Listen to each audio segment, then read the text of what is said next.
Hi, I'm Hannah McLachlan. I'm a project scientist from Cambrex Edinburgh.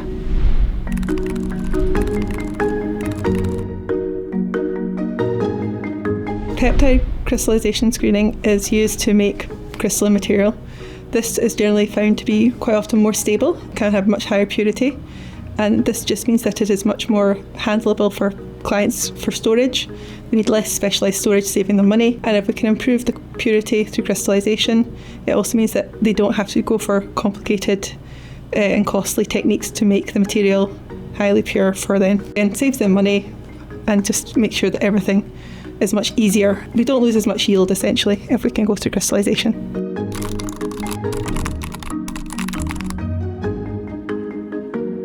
If you have a peptide, you're not going to get hundreds of grams of material.